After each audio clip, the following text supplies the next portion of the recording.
Une question que la Bible tout entière affirme très clairement, c'est celle de la séduction de l'homme. Toutes les méthodes de Dieu à l'égard de l'homme partent de ce fait. Par la chute, et depuis la chute, la race est considérée comme une race séduite.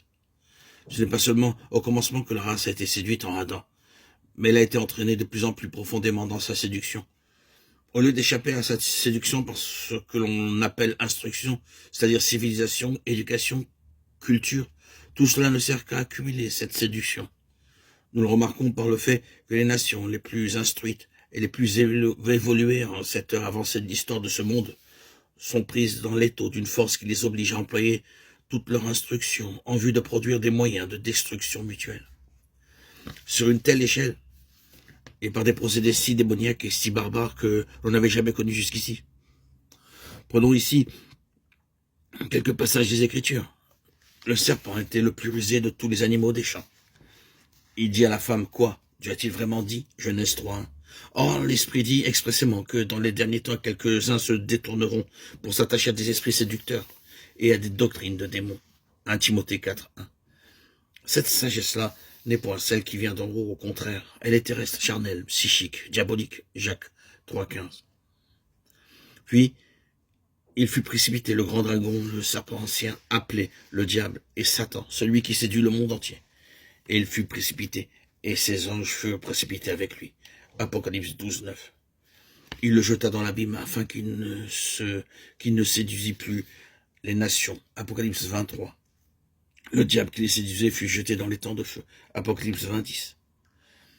Dans ces passages, Satan nous est montré comme le séducteur, premièrement de la femme, et finalement de toute la terre habitée.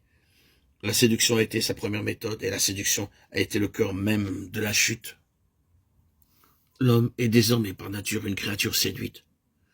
La séduction est séduction, et ceux qui auront été séduits n'auront jamais conscience avant d'être éclairés ou délivrés. C'est comme une maladie. Il existe des formes de maladies mentales qui amènent ceux qui en souffrent à croire certaines choses qui paraissent ridicules et impossibles aux esprits bien portants. Il est inutile de discuter avec eux, et fut-il d'essayer de les convaincre de l'erreur de leurs idées. Il est même cruel en vérité de s'opposer à eux.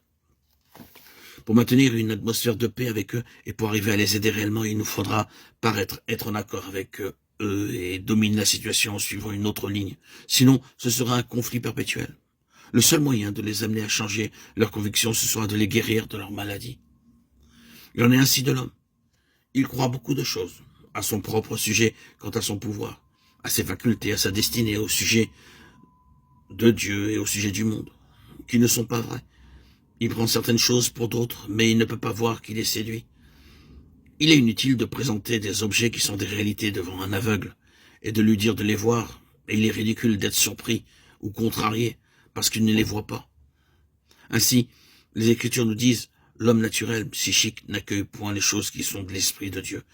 Il ne peut les comprendre. 1 Corinthiens 2:14. Et encore, le Dieu de ce siècle a aveuglé l'esprit des incrédules. 2 Corinthiens 4:4.